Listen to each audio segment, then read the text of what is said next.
Pada suatu pagi yang sunyi di Madinah, duka menyelimuti setiap sudut, dan udara terasa berat bagi para sahabat. Para sahabat berjalan dengan langkah ragu, wajah mereka dipenuhi kebingungan dan kesedihan yang mendalam. Rasulullah Muhammad SAW telah berpulang ke hadapan Allah Subhanahu wa Ta'ala, meninggalkan umat dalam duka mendalam. Umar bin Khattab radhiyallahu anhu berdiri di hadapan kaum muslimin dengan suara penuh emosi, menolak kenyataan perpisahan. Abu Bakar Asy-Siddiq radhiyallahu anhu kembali dari Asun, mendatangi rumah Aisyah radhiyallahu anha dengan hati penuh kecemasan.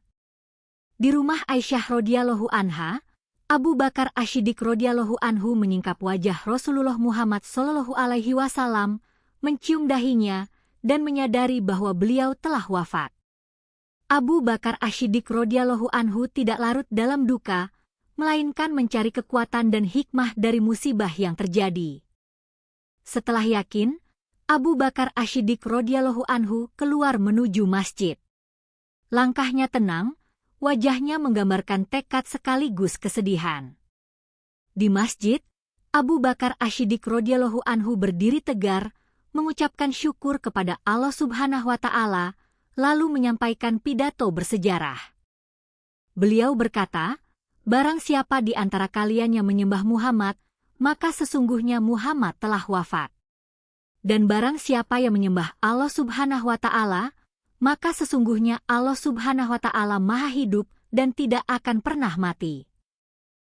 Kata-kata Abu Bakar Asy-Siddiq radhiyallahu anhu mengguncang jiwa para sahabat, mengingatkan bahwa tujuan hidup dan ibadah adalah kepada Allah Subhanahu wa Ta'ala semata.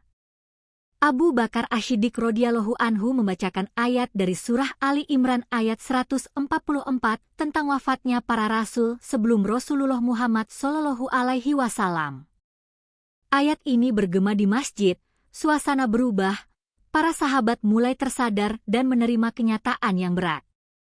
Umar bin Khattab radhiyallahu anhu mengakui bahwa Rasulullah Muhammad SAW benar-benar telah wafat setelah mendengar ayat tersebut.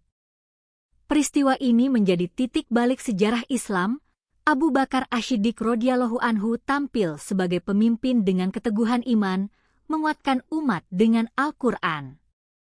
Beliau mengajarkan bahwa kehilangan Rasulullah Muhammad SAW bukanlah akhir segalanya.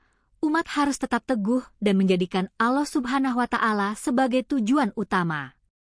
Abu Bakar Asy-Siddiq radhiyallahu anhu tidak hanya menenangkan umat, tetapi memberikan pondasi keimanan yang kokoh untuk menghadapi ujian hidup setelah wafatnya Rasulullah Muhammad SAW.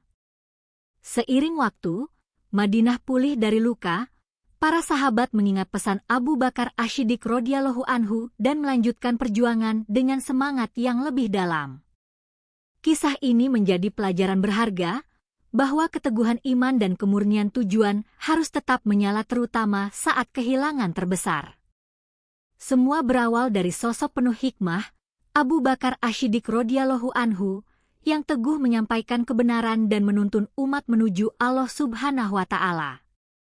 Sepanjang video, narasi mengangkat dialog dan perasaan para tokoh utama, menyisipkan ayat dan doa, serta inspirasi bagi umat Islam Indonesia.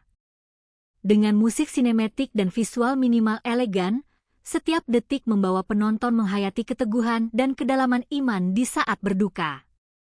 Mari renungkan, betapa kuatnya pesan Abu Bakar Asy-Siddiq radhiyallahu anhu, dan bagaimana kita dapat meneladani keteguhan dan kebersihan hati beliau dalam menghadapi ujian hidup.